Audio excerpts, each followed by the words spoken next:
Magandang araw sa ating lahat. So ito na nga po, nagising ako ng maaga. Ang sarap kayang managinip, charot. Pero kailangan magising ng maaga para magluto ng pang-umagahan at baon na rin ng aking tsunakis papasok sa school.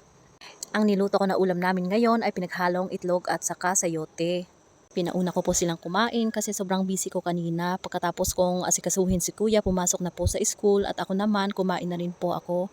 Sinamahan ko na rin ng kape na manamis-tamis kasi yun yung nakakalesen sa aking stress, ganon.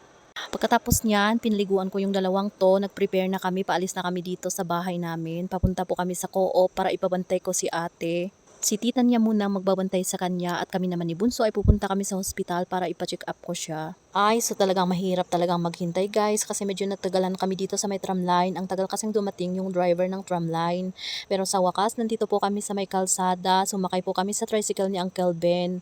At alam nyo guys, ayaw niyang kunin yung pamasahe namin. So talagang pinipilit ko pero ayaw niya. Napa-thank you na lang ako ng todo. Ang bait talaga ni Lord, ang bait ni Uncle Ben, ganun. So iniwan ko nga dito si ate sa co-op kay tita niya habang nanonood ng cartoons.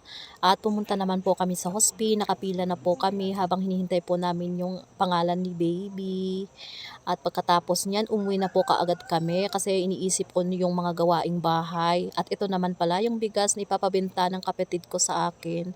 Pagka-uwi namin, inayos ko kaagad yung itlog, nilagay ko sa tray para naman ibenta namin. So, kukunti-kunti lang yung benta namin dito sa store namin kasi paubos na yung puhunan. Tapos nilabas ko na po yung karne para magluto ako ng pang-lunch namin at panghapunan na rin po kasi madami na po yan. At ayan na po, pagkatapos maluto yung sinigang na karne na ulam namin, pinakain ko na po si Bunso. Kanina pa kasi ito iyak ng iyak.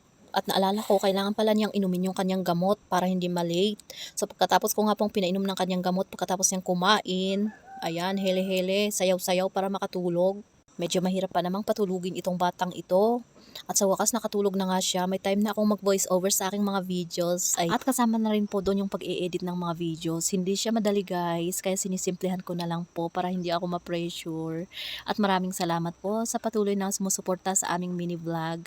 Hanggang dito na lang. See you on my next video.